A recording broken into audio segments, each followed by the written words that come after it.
இன்றைக்கு சுமார் 1950 எழுதப்பட்டது.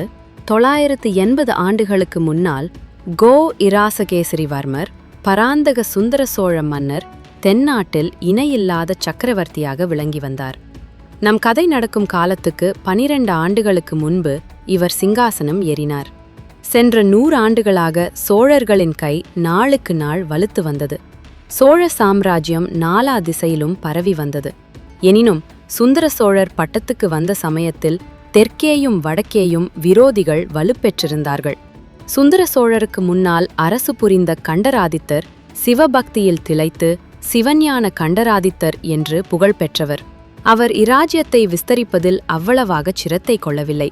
கண்டராதித்தருக்கு பிறகு பட்டத்துக்கு வந்த அவருடைய சகோதரர் அரிஞ்சயர் ஓராண்டு காலந்தான் சிம்மாசனத்தில் இருந்தார்.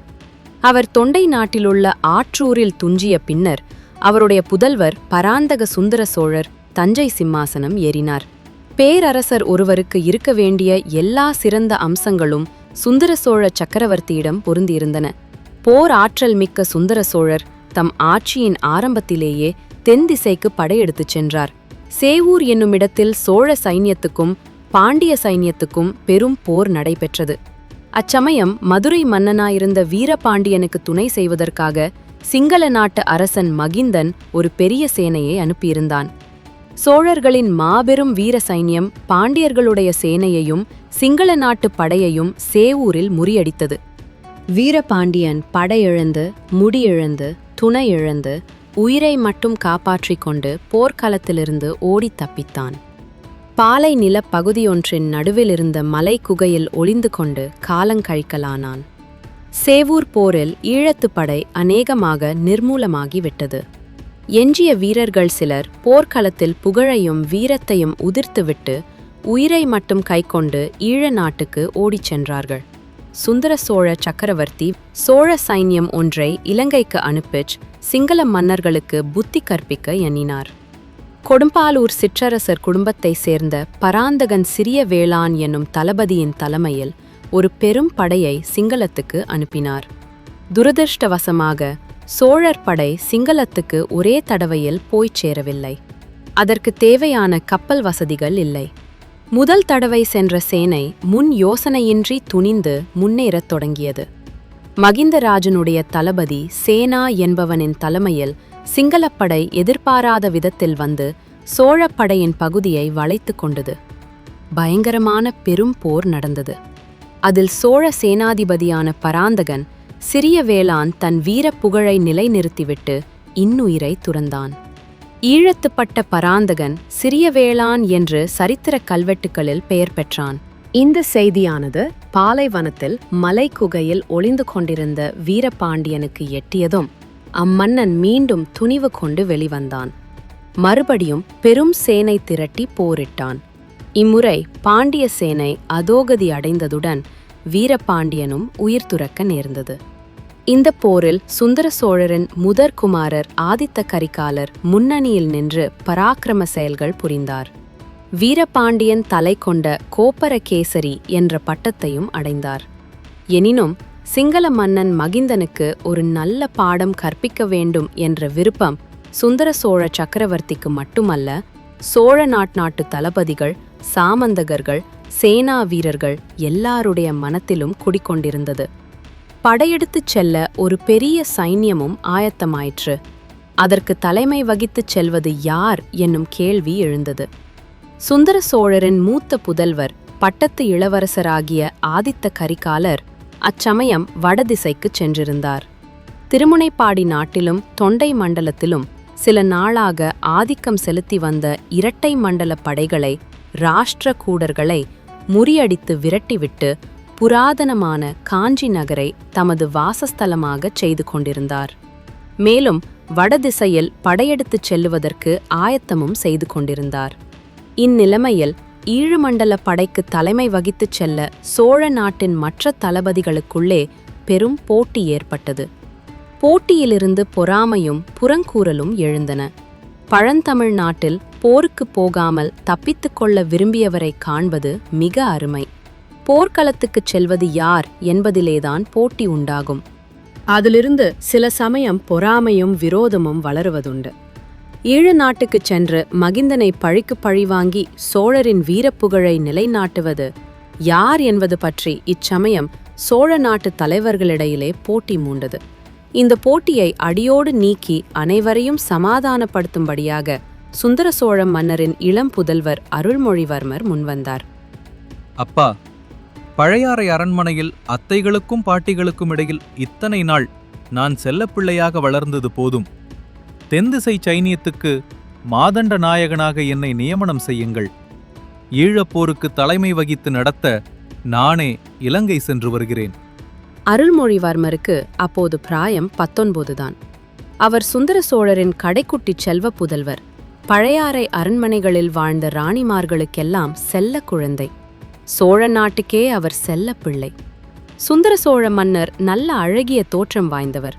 அவருடைய தந்தை அருஞ்சயர் சோழ குலத்துக்கு எதிரிகளாக இருந்த வைதும்பராயர் வம்சத்து பெண்ணாகிய கலியாணியை அவளுடைய மேனி அழகைக் கண்டு மோகித்து மணந்து கொண்டார். அருஞ்சயருக்கும் கலியாணிக்கும் பிறந்த சுந்தர சோழருக்கு பெற்றோர்கள் வைத்த பெயர் பராந்தகர். அவருடைய தோற்றத்தின் வனப்பைக் கண்டு நாட்டாரும் நகரத்தாரும் சுந்தர சோழர் என்று அவரை அழைத்து வந்தார்கள். அதுவே அனைவரும் வழங்கும் பெயராயிற்று. அத்தகையவருக்கு பிறந்த குழந்தைகள் எல்லோருமே அழகில் மிக்கவர்கள்தான். ஆனால் கடைசியில் பிறந்த அருள்மொழிவர்மர் அழகில் அனைவரையும் மிஞ்சிவிட்டார். அவருடைய முகத்தில் பொலிந்த அழகு மனித குலத்துக்கு உரியதாக மட்டுமில்லை, தெய்வீகத்தன்மை பொருந்தியதாக இருந்தது. அவர் குழந்தையாக இருந்தபோது சோழ வம்சத்து ராணிமார்கள் அவரை முத்தமிட்டு கன்னம் கனியச் செய்து விடுவார்கள். எல்லாரிலும் அதிகமாக அவரிடம் வாஞ்சையுடன் இருந்தவள் அவருடைய தமக்கையாகிய குந்தவை. அருள்மொழிக்கு 2 பிராயந்தான். மூத்தவளான போதிலும் தம்பியை வளர்க்கும் பொறுப்பு தன் தலைமேலேயே சுமந்திருப்பதாக குந்தவை பிராட்டி எண்ணியிருந்தாள். குந்தவையிடம் அருள்மொழியும் அதற்கிணையான வாஞ்சை வைத்திருந்தார். தமக்கையிட்ட கோட்டை தம்பி தாண்டுவது கிடையாது. இளைய பிராட்டி ஒரு வார்த்தை சொல்லிவிட்டால் போதும். அதற்கு மாறாக பிரம்மாவும் விஷ்ணுவும் சிவனும் சேர்ந்து வந்து சொன்னாலும் அருள்மொழிவர்மர் பொருட்படுத்த மாட்டார். தமக்கையின் வாக்கே தம்பிக்கு தெய்வத்தின் வாக்காயிருந்தது. தம்பியின் முகத்தை தமக்கை அடிக்கடி உற்று நோக்குவாள். விழித்து கொண்டிருக்கும்போது மட்டுமல்லாமல் அவன் தூங்கும்போது கூட நாழிகை கணக்கில் பார்த்து கொண்டிருப்பாள். இந்த பிள்ளையிடம் ஏதோ தெய்வீக சக்தி இருக்கிறது, அதை வெளிப்படுத்தி பிரகாசிக்கச் செய்ய வேண்டியது என் பொறுப்பு. அவனுடைய உள்ளங்கைகளை அடிக்கடி எடுத்து பார்ப்பாள். அந்த கைகளிலுள்ள ரேகைகள் சங்கு சக்கர வடிவமாக அவளுக்கு தோன்றும். ஆகா, உலகத்தை ஒரு குடை நிழலில் புறந்திடப் பிறந்தவன் அல்லவோ இவன் என்று சிந்தனை செய்வாள். ஆனால் சோழ சிங்காதனத்தில் இவன் ஏறுவான் என்று எண்ணுவதற்கே இடமிருக்கவில்லை. இவனுக்கு மூத்தவர்கள், பட்டத்துக்கு உரியவர்கள் 2 பேர் இருந்தார்கள். பின் இவனுக்கு எங்கிருந்த ராஜ்யம் வரப்போகிறது? எந்த சிம்மாசனத்தில் இவன் ஏறப்போகிறான்? கடவுள் சித்தம் எப்படியோ யார் கண்டது? உலகம் மிக்க விசாலமானது. எத்தனையோ தேசங்கள், எத்தனையோ ராஜ்யங்கள் இந்நில உலகில் இருக்கின்றன. புஜபல பராக்கிரமத்தினால் ஒரு நாட்டிலிருந்து இன்னொரு நாடு சென்று சிங்காதனம் ஏறி ராஜ்யம் ஆண்டவர்களைப் பற்றி கதைகளிலும் காவியங்களிலும் நாம் கேட்டதில்லையா? கங்கை நதி பாயும் வங்க நாட்டிலிருந்து துரத்தி அடிக்கப்பட்ட இளவரசன் படகிலேறி இளங்கங்கைக்கு சென்று அரசு புரியவில்லையா? 1000 வருஷமாக அந்த சிங்கள ராஜவம்சம் நிலைத்து நிற்கவில்லையா? இவ்விதமாக குந்தவை பிராட்டி ஓயாது சிந்தித்து வந்தாள். கடைசியாக இலங்கைக்கு அனுப்பும் சைன்யத்துக்கு யார் தளபதியாகப் போவது என்பது பற்றி விவாதம் எழுந்தபோது அதற்குரியவன் அருள்மொழிதான் என்ற முடிவுக்கு வந்தாள். தம்பி அருள்மொழி, உன்னை ஒரு கணம் பிரிந்திருப்பதென்றாலும் எனக்கு எத்தனையோ கஷ்டமாகத்தான் இருக்கிறது. ஆயினும் நானே உன்னை போகச் சொல்ல வேண்டிய சமயம் வந்துவிட்டது. இலங்கை படையின் தலைவனாக நீதான் போக வேண்டும். இளவரசர் குதூகலத்துடன் இதற்கு சம்மதித்தார். அரண்மனை வாழ்விலிருந்தும் அந்தப்புற மாதரசிகளின் அரவணைப்பிலிருந்தும் எப்போது தப்புவோம் என்று அருள்மொழிவர்மரின் உள்ளம் துடித்துக் கொண்டிருந்தது. அருமை தமக்கையே இப்போது போகச் சொல்லிவிட்டாள். இனி என்ன தடை? குந்தவை தேவி மனம் வைத்து வெறுவிட்டால் சோழ சாம்ராஜ்யத்தில் நடவாத காரியோர்த்திக்கு தம் செல்வ குமாரியிடம் அவ்வளவு ஆசை, அவ்வளவு நம்பிக்கை. இளங்கோ அருள்மொழிவர்மர் தென் திசை சோழ சைன்யத்தின் மாதண்ட நாயகர் ஆனார். இலங்கைக்கும் போனார். அங்கே படைத்தலைமை வகித்து சில காலம் போர் நடத்தினார். ஆனால் போர் எளிதில் முடிகிறதாயில்லை. அவர் போர் நடத்திய முறைக்கும் மற்றவர்களின் போர் முறைக்கும் வித்தியாசம் இருந்தது. தாய்நாட்டிலிருந்து அவர் வேண்டியபடியெல்லாம் தளவாடங்களும் சாம கிரியைகளும் சரியாக வந்து சேரவில்லை. ஆகையால் இடையில் ஒரு தடவை தாய்நாட்டுக்கு வந்திருந்தார். தந்தையிடம் சொல்லி தம் விருப்பத்தின்படி எல்லா ஏற்பாடுகளையும் செய்து கொண்டார். மறுபடியும் ஈழத்துக்குச் செல்ல ஆயத்தமானார். அருமை தம்பியை போர் முகத்துக்கு அனுப்புவதற்கு குந்தவை தேவி பழையாறையின் பிரதான மாளிகையில் மங்கள நிகழ்ச்சிகளை ஏற்பாடு செய்திருந்தாள். அருள்மொழித்தேவர் புறப்பட்டபோது அரண்மனை முற்றத்தில் வெற்றி முரசுகள் முழங்கின, சங்கங்கள் ஆர்ப்பரித்தன, சிறு பறைகள் ஒலித்தன, வாழ்த்து கோஷங்கள் வானை அளாவின. சோழகுலத்து தாய்மார்கள் அனைவரும் அரண்மனையின் செல்ல குழந்தைக்கு ஆசி கூறி நெற்றியில் மந்திரித்த திருநீற்றையிட்டு திருஷ்டி கழித்து வழி அனுப்பினார்கள். அரண்மனை வாசலின் முகப்பில் அருள்மொழிவர்மர் வீதி வாசற்படியில் இறங்க வேண்டிய இடத்தில் குந்தவை தேவியின் தோழி பெண்கள் கைகளில் தீபமேற்றிய தங்கத் தட்டுகளை ஏந்தி கொண்டு நின்றார்கள். தோழி பெண்கள் என்றால் சாமானியப்பட்டவர்களா? தென்னாட்டிலுள்ள புகழ்பெற்ற சிற்றரசர்களின் குடும்பங்களை சேர்ந்தவர்கள். பழையாறை அரண்மனையில் செம்பியன் மாதேவிக்கு பணிவிடை செய்வதையும் குந்தவை பிராட்டிக்கு தோழியாக இருப்பதையும் பெறற்கரும் பாக்கியமாக கருதி வந்திருந்தவர்கள். அவர்களிலே கொடும்பாலூர் சிறிய வேளானின் புதல்வி வானதியும் இருந்தாள். இளவரசர் சற்று தூரத்தில் வருவதை பார்த்ததும் அந்த பெண்கள் எல்லோருமே மனக்கிளர்ச்சி அடைந்தார்கள். இளவரசர் அருகில் வந்ததும் கையில் ஏந்திய தட்டுகளை சுற்றி ஆலாத்தி எடுத்தார்கள். அப்போது வானதியின் மேனி முழுதும் திடீரென்று நடுங்கிற்று. கையிலிருந்த தட்டு தவறி கீழே விழுந்து டனார் என்ற சத்தத்தை உண்டாக்கியது. அடடா, இது என்ன அபசகுனம் என்ற எண்ணம் எல்லாருடைய மனத்திலும் உண்டாயிற்று. ஆனால் தட்டு கீழே விழுந்த பிறகும் திரி மட்டும் எரிந்து கொண்டிருப்பதை பார்த்துவிட்டு அனைவரும் நிம்மதியடைந்தார்கள். இது மிக நல்ல சகுனம் என்றே முதியவர்கள் உறுதி கூறினார்கள். எவ்வித காரணமும் இன்றி பீதியும் கலக்கமும் அடைந்து தட்டை நழுவவிட்ட பெண்ணை பார்த்து புன்னகை புரிந்துவிட்டு இளங்கோ அருள்மொழிவர்மர் மேலே சென்றார். அவர் அப்பால் சென்றதும் வானதியும் மயக்கமடைந்து கீழே சுருண்டு விழுந்துவிட்டாள். குந்தவையின் கட்டளையின் பேரில் அவளை மற்ற பெண்கள் தூக்கிச் சென்று ஓர் அறையில் மேடையில் கிடத்தினார்கள். குந்தவை பிராட்டி தம் சகோதரர் புறப்படுவதை பார்ப்பதற்கு கூட நில்லாமல் உள்ளே சென்று வானதிக்கு மூர்ச்சை தெளிக்க முயன்றாள். வாசலில் நின்றபடியே வானதி சுருண்டு விழுந்ததை பார்த்துவிட்ட அருள்மொழிவர்மர், விழுந்த பெண்ணுக்கு எப்படி இருக்கிறது? மயக்கம் தெளிந்ததா என்று விசாரித்து வர ஆள் அனுப்பினார்.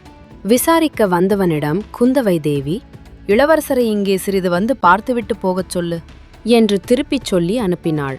தமக்கையின் சொல்லை என்றும் தட்டியறியாத இளவரசர் அவ்விதமே மீண்டும் அரண்மனைக்குள் வந்தார். வானதியை தம் தமக்கை மார்பின் மீது சாத்திக்கொண்டு மூர்ச்சை தெளிவிக்க முயன்று கொண்டிருந்த காட்சி அவருடைய மனத்தை உருக்கியது.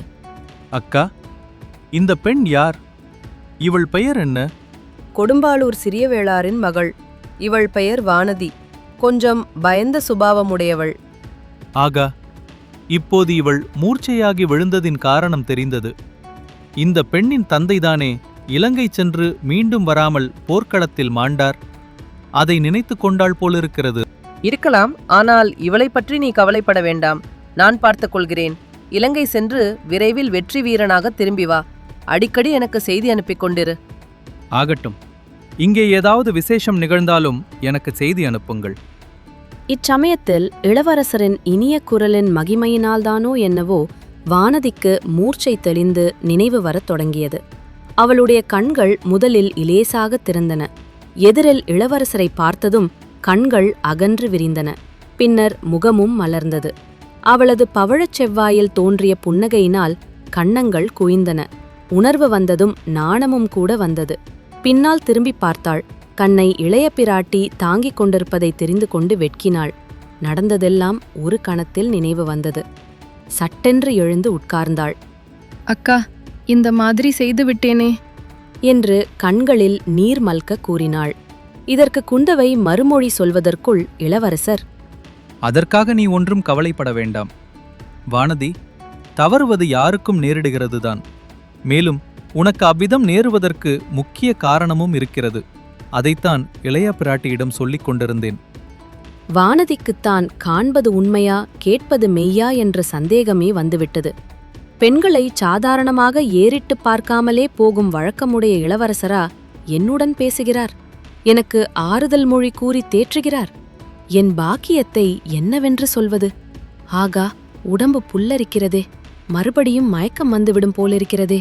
அக்கா, சேனைகள் காத்திருக்கின்றன, நான் போய் வருகிறேன். நீங்கள் எனக்கு செய்தி அனுப்பும்போது இந்த பெண்ணுக்கு உடம்பு எப்படி இருக்கிறது என்றும் சொல்லி அனுப்புங்கள். தாய் தகப்பனில்லாத இப்பெண்ணை நன்றாக பார்த்துக் கொள்ளுங்கள் என்று சொல்லிவிட்டு கிளம்பிச் சென்றார். இவற்றையெல்லாம் குந்தவை தேவியின் மற்ற தோழி பெண்கள் மேல் மாடங்களிலிருந்து பலகணிகளின் வழியாக பார்த்து கொண்டும் கேட்டுக்கொண்டும் இருந்தார்கள். அவர்களுடைய உள்ளங்களில் பொறாமை தீ கொழுந்துவிட ஆரம்பித்தது. அன்று முதல் குந்தவை பிராட்டி வானதியிடம் தனி அன்பு காட்டத் தொடங்கினாள். இணை பிரியாமல் தன்னுடனேயே வைத்துக் கொண்டிருந்தாள். தான் கற்றிருந்த கல்வியையும் கலைகளையும் அவளுக்கும் கற்பித்தாள். எங்கே போனாலும் அவளை தவறாமல் கூட அழைத்துச் சென்றாள். அரண்மனை நந்தவனத்துக்கு வானதியை அடிக்கடி அழைத்துச் சென்று குந்தவை தேவி அவளிடம் அந்தரங்கம் பேசினாள். தன் இளைய சகோதரனுடைய வருங்கால மேன்மையை குறித்து தான் கண்டு வந்த கனவுகளையெல்லாம் அவளிடமும் சொன்னாள். அதையெல்லாம் வானதியும் ஸ்ரத்தையுடன் கேட்டாள். மேலே கூறிய நிகழ்ச்சிக்குப் பிறகு வானதி இன்னும் 4-5 தடவை உணர்வு இழந்து மூர்ச்சையடைந்தாள். அப்போதெல்லாம் குந்தவை பிராட்டி அவளுக்கு தக்க சிகிச்சை செய்து திரும்ப உணர்வு வருவித்தாள். மூர்ச்சை தெளியும்போது வானதி விம்மி விம்மி அழுது கொண்டே எழுந்திருப்பாள். என்னடி அசடே, எதற்காக இப்படி அழுகிறாய்? தெரியவில்லையே அக்கா, மன்னியுங்கள். குந்தவை அவளை கட்டிக்கொண்டு உச்சி மோந்து ஆறுதல் கூறுவாள். இவையெல்லாம் மற்ற பெண்களுக்கு மேலும் மேலும் பொறாமையை வடுத்துக் கொண்டிருந்தன. எனவே குந்தவையும் வானதியும் ரதம் ஏறி குடந்தை ஜோதிடரின் வீட்டுக்குப் போன பிறகு அப்பெண்கள் மேற்கூறியவாறெல்லாம் பேசிக்கொண்டது இயல்பே அல்லவா? நண்பர்களே, நெக்ஸ்ட் எபிசோட்க்கு ரெடியா? சப்ஸ்கிரைப் பண்ணி பெல் ஆன் பண்ணுங்க. லைக் பண்ணுங்க, ஷேர் பண்ணுங்க, கமெண்ட்ல உங்கள் கருத்து சொல்லுங்க. மறக்காம சப்ஸ்கிரைப் பண்ணிடுங்க.